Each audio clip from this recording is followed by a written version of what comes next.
Bueno, queremos a esta hora contactar a Aníbaldo Mochati. Buenos días, Aníbaldo, te escuchamos. Sí, hablemos de lo ocurrido anoche, lo que es la jornada del 11 de septiembre y cómo esa jornada, con el paso de los años, ha ido perdiendo algo que sería su lógica, ¿no? Perdiendo contenido político para transformarse más bien en un estallido social focalizado en algunos sectores, particularmente en la capital, que son estallidos de violencia. Y es preocupante hacer la lectura desde la política, por ejemplo, de cómo una jornada que podría tener un contenido político no solo reivindicatorio, sino de reflexión de qué se debiera hacer, qué es lo que no se debiera hacer, cuáles son los marcos del debate y de los adversarios, ¿no? El trato con los adversarios, descartando, por ejemplo, el uso de la fuerza, como es un golpe de Estado.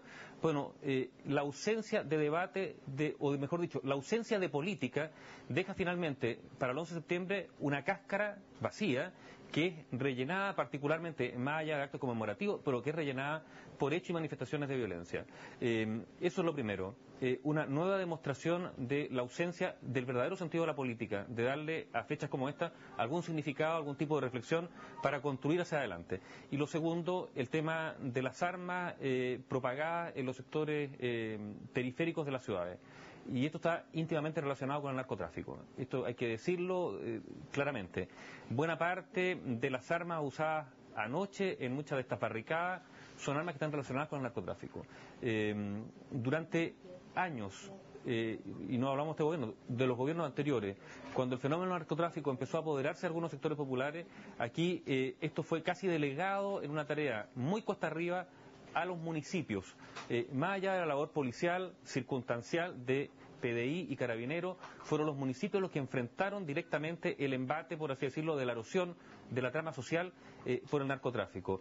Pero claramente a nivel central no ha habido como país, como Estado incluso, un tomar en cuenta lo que ha ido ocurriendo con el deterioro de la convivencia diaria en muchos sectores, porque el narcotráfico allí se ha instalado. Y se ha instalado de una manera tal que cuando ocurren estas jornadas particulares se expresan a través de la provisión de armas para respaldar lo que pueden ser movilizaciones violentas en las calles.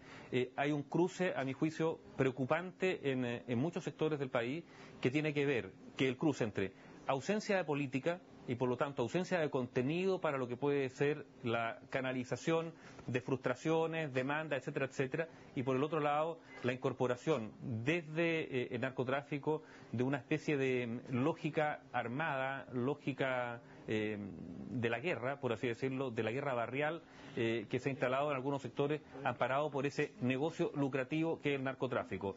A eso habría que ponerle muchísima atención. La pregunta es si no es un poco tarde para prestarle atención. Pero hay una labor que no es solamente a los carabineros, lo ocurrido ayer con este policía, los policías heridos, pero también con este carabinero asesinado, es muy, muy complicado. ¿Sabes por qué? Porque finalmente son también funcionarios públicos. Cuando mucho se habla de el estándar que se exige para que los funcionarios públicos cumplan con su deber, bueno, también habría que incorporar a carabineros.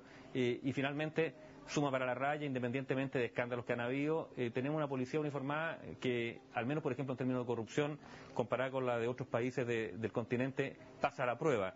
Pero yo me quedaría, digamos, como reflexión y como preocupación en lo anterior, ¿no? O sea, un territorio baldío, desamparado por la ausencia de la política, pero rellenado, por así decirlo, por las redes del narcotráfico que sabemos más o menos dónde están, pero no tenemos ni remota idea de dónde pueden llegar en términos de incremento de la violencia, de corromper a la sociedad y finalmente de desplazar, por así decirlo, la lógica de la convivencia social por la lógica de la guerra social.